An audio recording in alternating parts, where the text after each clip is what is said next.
What's going on YouTube? Uberman here. I wasn't going to do a video about this because honestly I think a bearing adjustment is kind of boring, but you know, as I got in here I noticed that honestly I don't know about this truck. The odometer shows 59,000 miles, but the condition of the seat makes it appear like it's probably more than that, along with the paint. Please excuse the wind noise. It is a day where tornadoes can outbreak at any moment, and I'm out here working on the truck. But I open up the bearings here, and here's the thing. The suspension on this truck is original. I'm going to show you guys that in a minute. Completely original. There is no play in the suspension. Even the shock absorbers are the factory original shocks. Everything on this truck is original. Now, while some of the boots have cracked and begun to deteriorate on things like the tie rods or ball joints, there is no play in this suspension at all. None. Tie rods are solid. The pitman arm is solid. The idler arm is solid. The gearbox is solid. I mean, this is a very tight suspension. And I figured when I jacked it up, I'd find some play here and there a little bit. None, except for the bearings. And that's normal. As bearings wear over time, you have to readjust them. And it's not like there's a lot of play. There is a tiny bit of play from the bearings. And I did nothing to these bearings yet. These are your bearings right here. We'll do a close-up in a minute. All I did is I took the grease cap off and I took the cotter pin out. The grease is still clean grease, but it doesn't look like this thing's had recent bearings, but it is clean. And you can see the old hub assembly. This is original. Everything looks way too good on this truck. And basically, when you have slightly loose bearings on an older car like this, you can really get away with, and you're supposed to adjust them. You simply take yourself like a wrench or a socket and a ratchet, or just a good old pair of channel locks or pliers will work, and you open them up and you tighten it down until you start feeling resistance on the hub. And you'll know when you get it there. But you got to make sure you can still get your cotter pin in. Like this, to me, feels good. It still spins relatively freely with just a tiny bit of drag, but I tightened it up just enough that I guarantee you when I put the wheel back on, in fact, I can tell you now, there's no more play. Just needed a tad bit of adjustment. Same thing on the other side. I also wanted to show you these. These are hub-centric rings. These are what fill in the gaps between the hub right here and the hub bore on my rim. The rims have a bigger hub bore than the hub size of this truck. So you grab these hub-centric rings that match your rim and downsize the rim to the hub, and you simply slide it on. That's it. It fits nice and snug on there. As for the bearings, I do believe we've got them sorted out now on this side. We'll do the full taking it apart on the other side. It's really simple. Put your cotter pin back in. Sometimes these things, you're really not supposed to use them, but I do. You can tap them just a little bit to help them find their way. Just like that. Bada bing, bada boom. And then you take one end of the cotter pin and you turn it one way.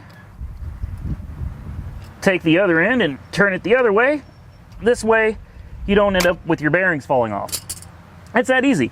Then you take your little grease cap and you put it back as close to center as you can.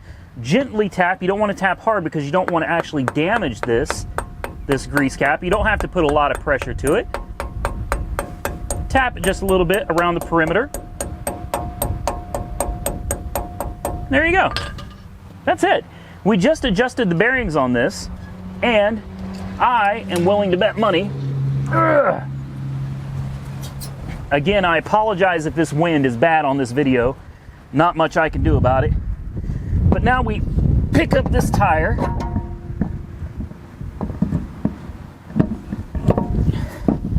It fits nice and snug on that new hub-centric ring. Always hand thread, at least through the first few threads, to make sure you're not cross-threading these out.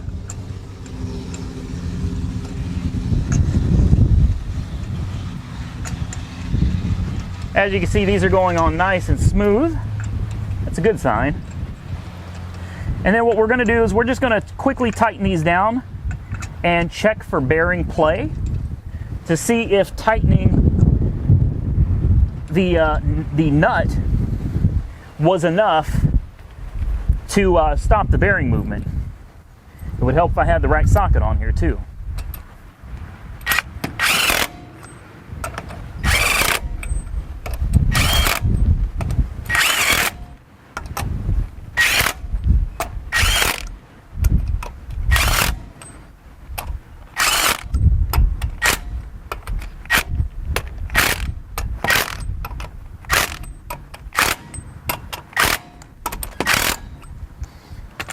We're not torquing this down all the way just yet. We're just making sure, look at that.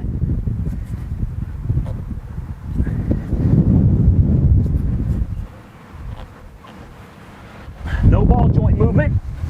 And although you can probably see tire movement on this video, what's actually happening, I got the whole front end of the truck jacked up. And when I move this tire, it actually moves the other tire, and you can watch all the suspension components moving in harmony with this tire. It was simply a front bearing that needed a little bit of adjustment. So we're going to do the other one. We're going to change the rear diff fluid. We're going to put a different rear differential cover on, a new diff gasket. We're going to tighten up the bearing on the other side, and I may jack up the rear end and check for bearing issues in the rear just to be safe. You can also adjust the rear bearings as well, the same way with a special tool. It's like a special socket where you tighten down that bearing nut and see if we have any play back there. Let's get started.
And just like that, we've adjusted the front bearings.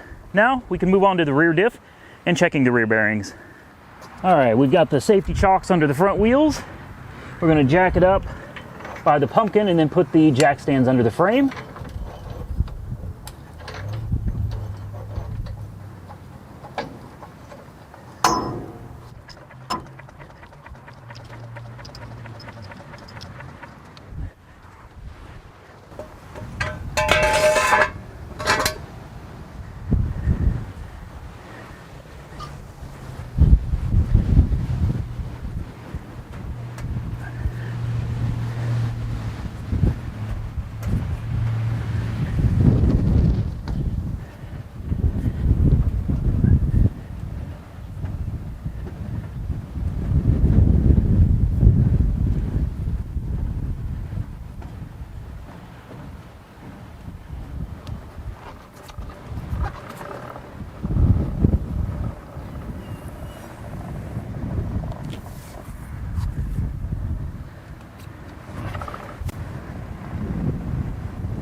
All right, the good news is the bearings are solid on the back. Everything feels completely normal. No shimmies, no shakes, no grinds, nothing strange. So now we can get to replacing the rear diff cover. All right.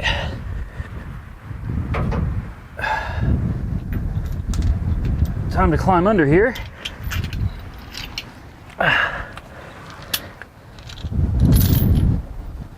See what size we got. I brought plenty. What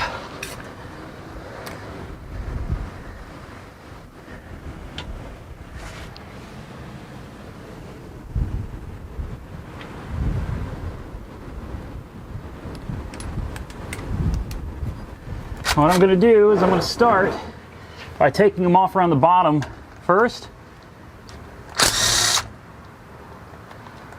These are a little rusty.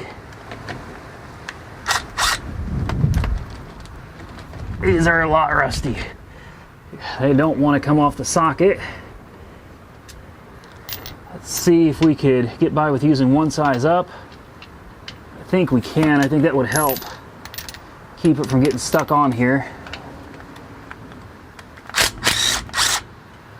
There we go.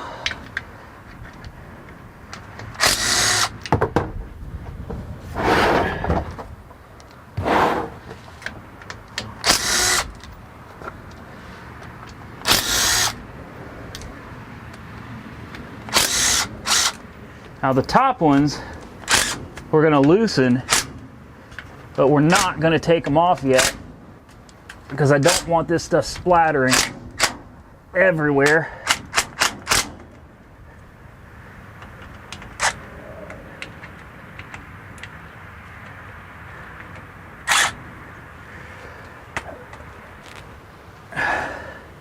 All right, since this has probably never been off before, it's most likely going to need a little bit of screwdriver action.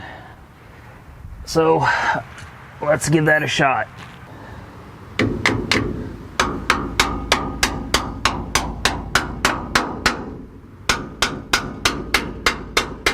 There she goes. Just got to break that seal. And I've got to say, I'm very impressed looking at the gear oil coming out.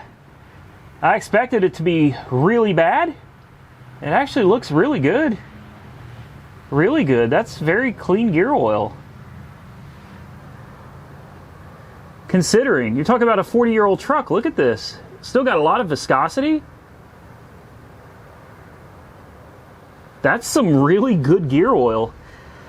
I don't know, guys. Either this truck truly has 50,000, 59,000 miles on it, and it's just sat outside for a long time, or somebody's done a great job of keeping everything original, maintaining everything with original parts.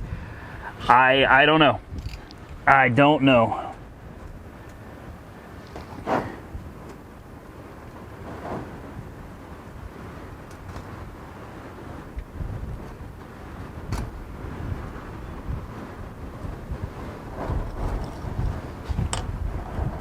All right, that should be drained enough to finish taking the rest of the cover off.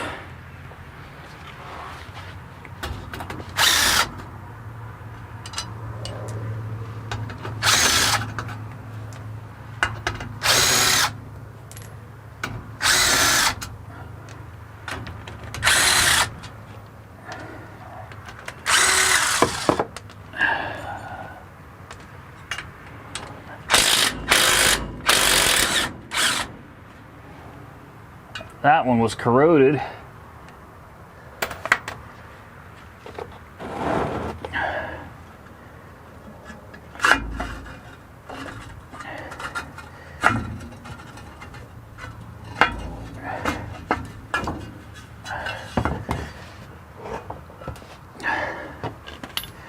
All right, so here's the inside of the rear axle.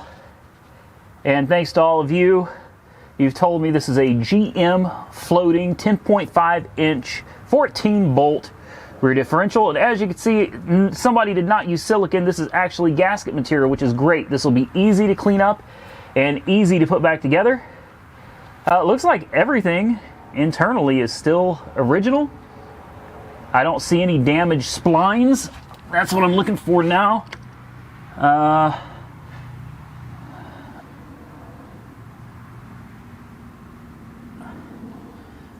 We do have a magnet down here at the very bottom. You probably can't see it, and I'm not touching that camera with these hands, but down here is a magnet, and this picks up metallic residue, little pieces of metal from normal operation as it wears over time. So what we need to do is definitely get a rag in there, clean up that magnet.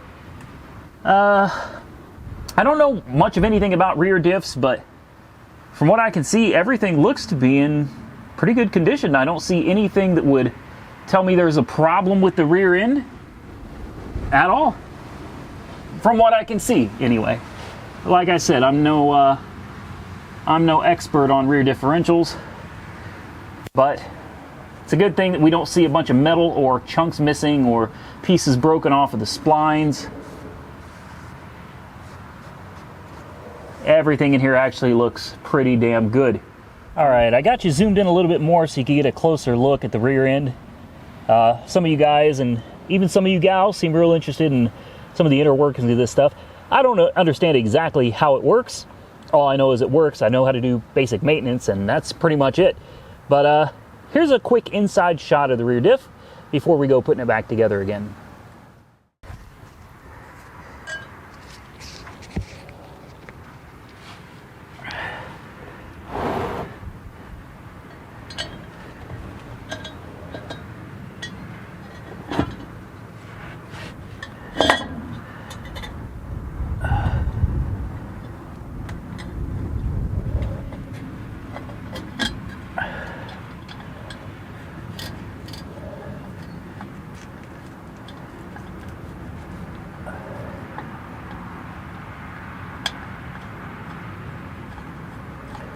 There's one bolt started.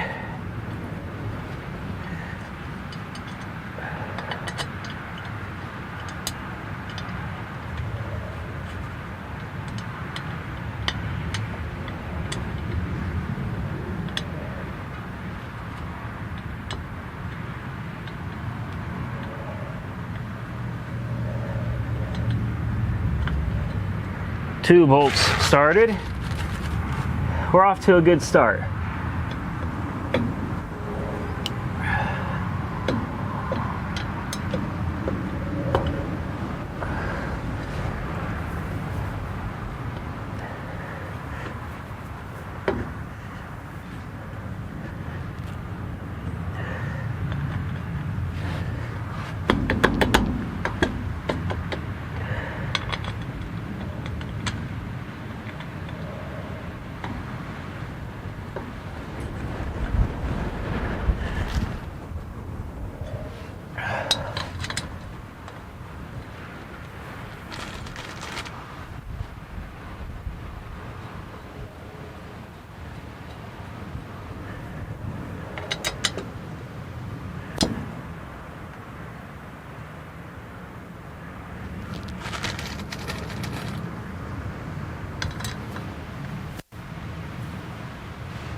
What's up, Nick? Yeah, you bet.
Yeah, it seems like these are going on just fine now.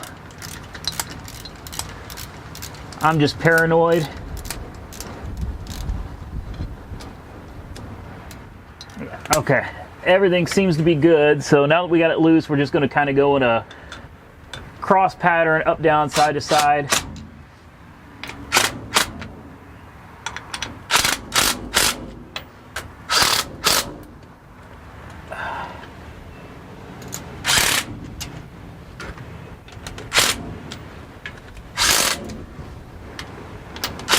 All right, we're getting there, and we can't get there soon enough because it looks like we got some storms coming, and they're coming in fast.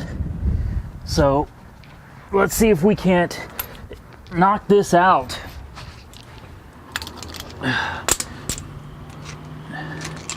Before we end up stuck out here in the pouring rain.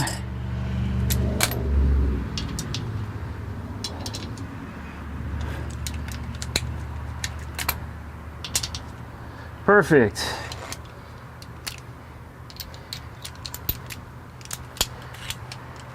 This should be the fill plug right here. We'll make sure that these other plugs are good and tight.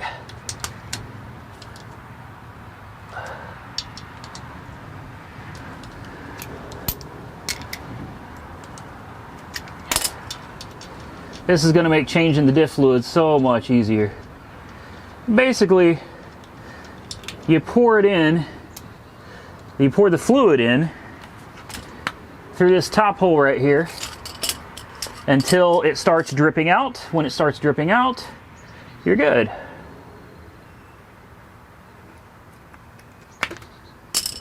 Stick this up to the hole.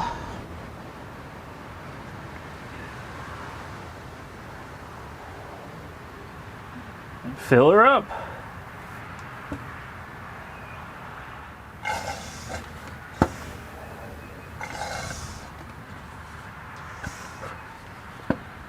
All right, one bottle down.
All right, we're full.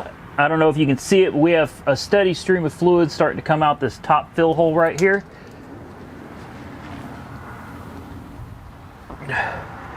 That tells us that we are full.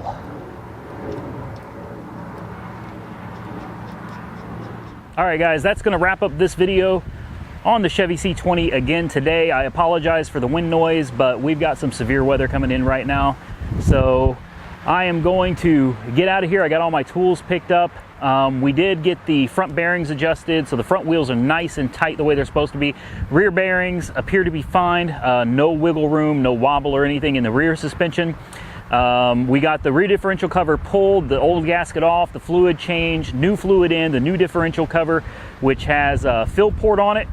So I call that a good day, but unfortunately I can't do any more because we are actually supposed to be, we're under a severe weather warning right now. Today is the highest potential for tornadoes we've seen this year. So I need to go make sure the tornado shelter is ready to go, and I got to make sure everything is picked up and closed up. I'm sorry, before this hits. I appreciate y'all watching. If you enjoyed the content, give the video a thumbs up. Please, if you disliked the video, hell, give it a thumbs down. And if you saw anything in the rear differential that you thought was suspect or suspicious or something to worry about, comment down below. Otherwise, leave your comments for me. I read them all, even though I can't answer them all the time, especially with the weather being the way it is right now. Stay safe out there, everybody. I'll catch you soon in the next one.